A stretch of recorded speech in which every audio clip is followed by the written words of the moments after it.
அன்பு நேயர்களுக்கு வணக்கம். லக்ஷருத்ரன் சேனலுக்கு உங்களை அன்புடன் வரவேற்கிறேன். என்னோட சேனலை சப்ஸ்கிரைப் பண்ணி சப்போர்ட் பண்ற அனைத்து அன்பார்ந்த உள்ளங்களுக்கும் என்னோட மனமார்ந்த நன்றிகள். இந்த பதிவில் நாம பார்க்க போறது ஆடி அமாவாசை. வருஷத்துக்கு மொத்தம் 12 அமாவாசை வருதுங்க. ஆனா அதுல 3 அமாவாசை ரொம்பவே ஸ்பெஷல். ஒன்று தை அமாவாசை, இன்னொன்று மகாலய அமாவாசை. அப்புறம் நாம இன்னைக்கு பார்க்க போற இந்த ஆடி அமாவாசை. நாம எல்லோரும் சாமி கும்பிடுவோம், கோயிலுக்கு போவோம். ஆனா நம்ம முன்னோர்கள் என்ன சொல்றாங்க தெரியுமா? உன்னை பெத்தவங்களும் உனக்கு முன்னாடி வாழ்ந்த உன் முன்னோர்களும் தான் உனக்கு முதல் தெய்வம் அப்படின்னு சொல்றாங்க. சரிப்பா, இந்த ஆடி அமாவாசை அன்னைக்கு அப்படி என்னதான் நடக்குது?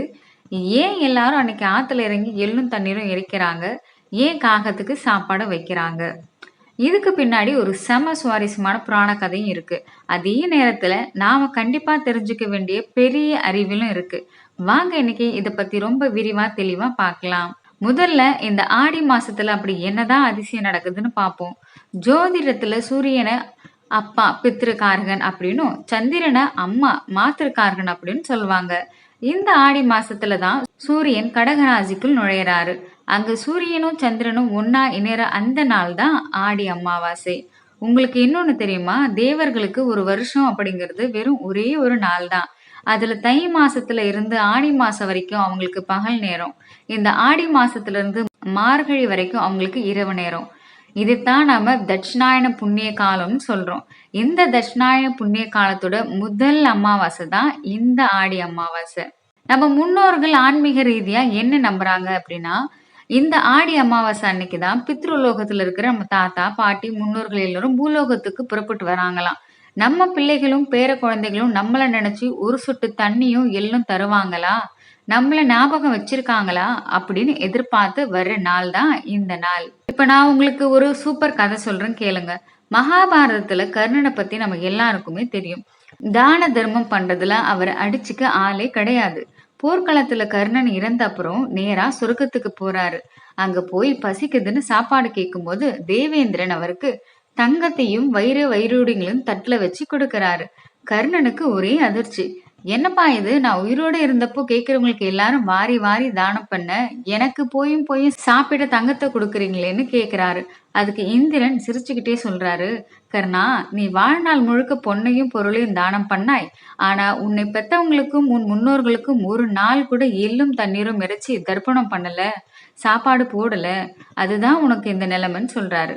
தன் தப்பை உணர்ந்த கர்ணன் அப்புறம் பூலோகத்துக்கு திரும்பி வந்து தன் முன்னோர்களுக்கு எள்ளும் தண்ணீரும் இறைச்சி பசியார சாப்பாடு போட்டு அப்புறம்தான் அவருக்கு சொர்க்கத்துல உண்மையிலேயே சாப்பாடு கிடைச்சுதான். யோசிச்சு பாருங்களேன், கர்ணன் அளவுக்கு தானம் பண்ணவங்க யாருமே இல்லை. ஆனா அவருக்கே முன்னோர்களை வழிபடலாம் இந்த நிலைமை தான். அப்போ முன்னோர்களுக்கு நாம செய்ய வேண்டிய கடமை எவ்வளவு முக்கியம்னு புரியுதா? நம்ம கருட புராணத்துல ஒரு விஷயம் சொல்றாங்க. மனித உடல் அழிஞ்சாலும் நம்ம ஆன்மா அழிவதில்லை. ஆடி அமாவாசை அன்னைக்கு யம தர்மராஜா பித்ருலோகத்துல இருக்கிற ஆன்மாக்கள் கிட்ட போய் உங்களோட பிள்ளைகளை பார்த்துட்டு அவங்க கொடுக்குற வழிபாட்டை ஏத்துட்டு வாங்கன்னு பெர்மிஷன் கொடுப்பாராம். அப்ப அவங்க நம்ம வீட்டுக்கு வரும்போது நாம அவங்கள நினைக்காம கண்டுகொள்ளாம இருந்தா அவங்க மனசு கஷ்டப்படும் இல்லையா? அதே நாம அவங்கள நினைச்சு ஒரு கைப்பிடி சாப்பாடு வச்சா அவங்க மனசு குளிர்ந்து நம்மள மனசார ஆசீர்வதிப்பாங்க. நம்மள பல பேருக்கு ஒரு சந்தேகம் இருக்கும். என்னப்பா இது, இவ்வளோ உழைச்சாலும் கையில காசு நிக்க மாட்டேங்குது, வீட்டுல நிம்மதியே இல்லை, கல்யாணம் தள்ளி போயிட்டே இருக்குன்னு யோசிப்போம். ஜோசியர் கிட்ட போனா உங்களுக்கு பித்ருதோஷம் இருக்குன்னு சொல்லுவாங்க. உடனே பயந்துடாதீங்க. பித்ருதோஷம்னா நம்ம தாத்தாவோ பாட்டியோ நமக்கு கொடுத்த சாபம் கிடையாதுங்க. நாம அவங்கள மறந்துட்டோம். அவங்களுக்கு செய்ய வேண்டிய சின்ன சின்ன நன்றி கடனை செய்யல அப்படின்னு இயற்கை நமக்கு உணர்த்துற ஒரு விஷயம்தான் அது. இந்த ஆடி அமாவாசை அன்னைக்கு நாம செய்யற ஒரு சின்ன வழிபாடும் சாப்பாடும் அந்த தோஷத்தை மொத்தமா தொடச்சு தூர போட்டுடும். சரிப்பா, ஆன்மீகம் ஓகே, இதுல என்ன அறிவியல் இருக்கு அப்படின்னு நீங்க கேட்கலாம். அதையும் சொல்றேன், கேளுங்க. அமாவாசை அன்னைக்கு சூரியன் சந்திரன் பூமி மூணுமே ஒரே நேர்கோட்டுல வருது. இதனால கடல்ல ஈர்ப்பு விசை ரொம்பவே அதிகமா இருக்கும். அலைகள் பயங்கரமா எழும்பும். நம்ம மனித உடம்புலயும் 70% தண்ணி தான் இருக்கு தெரியுமா? அமாவாசை அன்னைக்கு நம்ம உடம்புலயும் ரத்த ஓட்டம், மூளையோட நரம்பு மண்டலம் எல்லாமே ஒரு வித மாற்றத்திற்கு உள்ளாகுது. ஆடி மாசத்துல தான் தென்மேற்கு பருவமழை பெய்து ஆத்துல புது தண்ணி வரும். அந்த புது தண்ணியில குளிக்கும் போது நம்ம உடம்புல இருக்கிற நெகட்டிவ் எனர்ஜி எல்லாம் போய் நரம்புகள் எல்லாமே செம புத்துணர்ச்சி அடையும். அதற்காக தான் இப்படி ஒரு வழிமுறை. தர்ப்பணம் பண்ணும்போது ஏன் தர்ப்பப்புல் மோதிரம் போடுறாங்க? ஏன் கருப்பியல் பயன்படுத்துறாங்க அப்படின்னு யோசிக்கிறீங்களா? அறிவியல் பூர்வமா பார்த்தா தர்ப்பப்பை புல் ஒரு மிகப்பெரிய எலக்ட்ரோ மெக்கானிக் கண்டக்டர். அதாவது பிரபஞ்சத்துல இருக்கிற கதிரியக்கங்களை உள்வாங்குற சக்தி அந்த புல்லுக்கு இருக்கு. அதனாலதான் கிரகண நேரத்துல கூட சாப்பாட்டுல தர்ப்பப்புல்லை போட்டு வைப்பாங்க. அதே போல கருப்பியல் சூரியனோட கதிர்களை தான் தலைமுறைகளுக்கு ஈர்த்து வச்சுக்கிற ஆற்றல் கொண்டது. நாம கட்டை விரல்ல வழியா எள்ளையும் தண்ணியும் வடிவுல ஊத்தும் போது நம்ம உடம்புல இருக்கிற முக்கியமான ஆக்குப்ரெஷர் புள்ளிகள் தூண்டப்படுது. இதனால மனசுல இருக்கிற பதற்றம் குறைஞ்சு செம அமைதி கிடைக்கும். இப்ப இருக்கிற மெடிக்கல் சயின்ஸ் என்ன சொல்லுதுன்னு தெரியுமா? நம்ம உடம்புல இருக்கிற ஒவ்வொரு செல்லையும் நாம முன்னோர்களோட டிஎன்ஏ இருக்குன்னு சொல்லுது. நாம எப்படி பேசுறோம், நமக்கு என்ன நோய் வருது, நம்ம கேரக்டர் எப்படி இருக்கு, இது எல்லாமே நம்ம 7 தலைமுறை முன்னோர்கள் கிட்ட இருந்து கைமாறி வந்ததுதான். ஆன்மீகத்துல 7 தலைமுறை பித்திருக்கள்னு சொல்றதும், சயின்ஸ் 7 ஜெனரேஷன் டிஎன்ஏ லீனேஜ்னு சொல்றதும் ஒண்ணுதான் நண்பர்களே. ஆடி அமாவாசை அன்னைக்கு நாம மனசார நம்ம முன்னோர்களுக்கு தேங்க்ஸ் சொல்லும்போது நம்ம செல்லுலார் மெமரி ஒரு பாசிட்டிவ் வைப் உருவாகுது.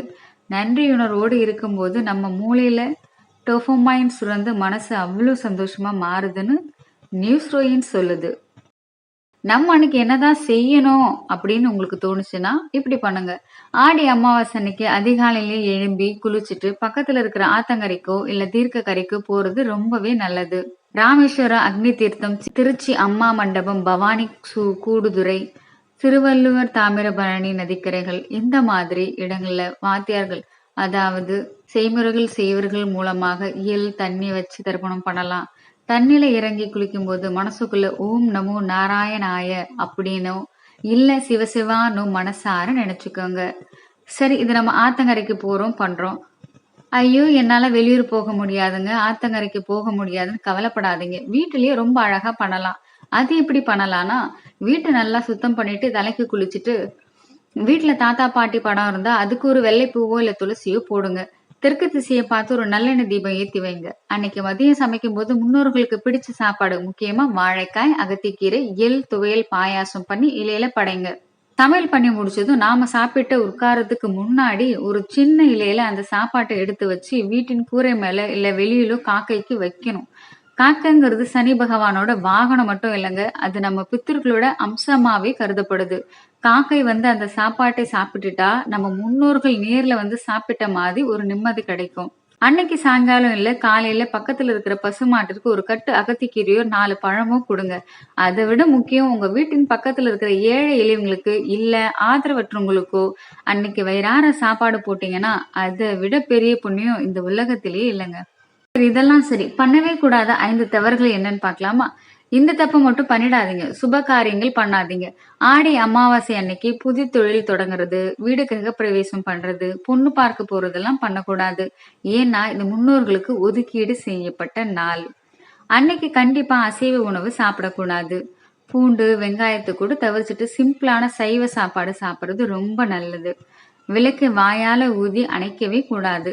ஒரு பூமாலையோ இல்ல சின்ன தட்டாலையோ தான் சாந்தப்படுத்தணும். அன்னைக்கு வீட்டுல தேவையில்லாம கத்துறது, சண்டை போடுறது, கோபப்படுறது தவிர்க்கணும். எங்க தாத்தா எனக்கு சொத்து சேர்த்து வைக்கல இல்ல ஏதோ சம்திங், அன்னைக்கு ஒரு வார்த்தை கூட தவறா அவங்கள பத்தி பேசக்கூடாது. அடுத்தது என்ன பார்க்க போறோம், நமக்கு இருக்கிற சந்தேகங்கள் என்ன அப்படின்னா, எங்க அப்பா அம்மா உயிரோட இருக்காங்க, நான் என்ன பண்ணணும் அப்படின்னு யோசிச்சீங்கன்னா, தாய் தந்தை உயிரோட இருக்கிறவங்க எள்ளும் தண்ணீரும் இருக்கக்கூடாதுங்க. அவங்க ஜஸ்ட் அன்னைக்கு விரதம் இருந்து காக்கைக்கு சாப்பாடு வச்சு தான தர்மங்கள் மட்டும் பண்ணா போதும். பெண்கள் தர்ப்பணம் பண்ணலாமா? பொதுவா வீட்டின் ஆண் பிள்ளைகள் தான் பண்ணுவாங்க.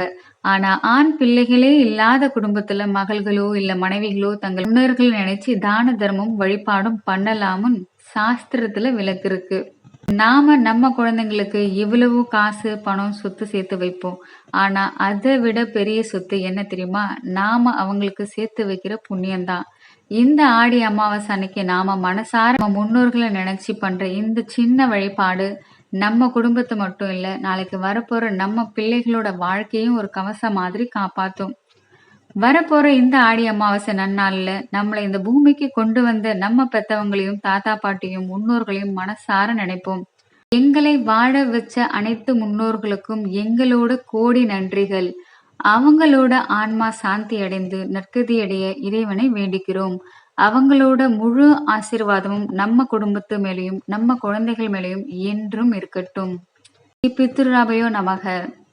இந்த அமாவாசை விரதம் யாரெல்லாம் இருக்கலாம் அப்படின்னா, ஆடி அமாவாசை விரதம் எல்லாரும் இருக்கக்கூடாது. குறிப்பாக தாய் அல்லது தந்தை அல்லது இருவரையும் இழந்த ஆண்கள் ஆடி அமாவாசை விரதம் கண்டிப்பாக இருக்க வேண்டும்.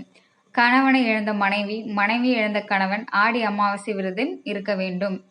ஆனால் கணவன் உயிருடன் இருக்கும்போது தனது இறந்து போன அம்மா அப்பாவிற்காக பெண்கள் விரதம் இருக்கக்கூடாது.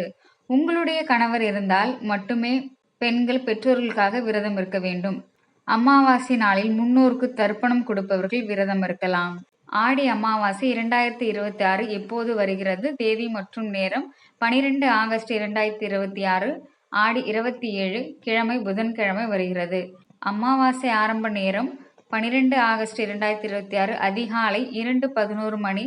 அமாவாசை முடிவு 13 ஆகஸ்ட் 2026 அதிகாலை 12:16 மணி ஆகும்.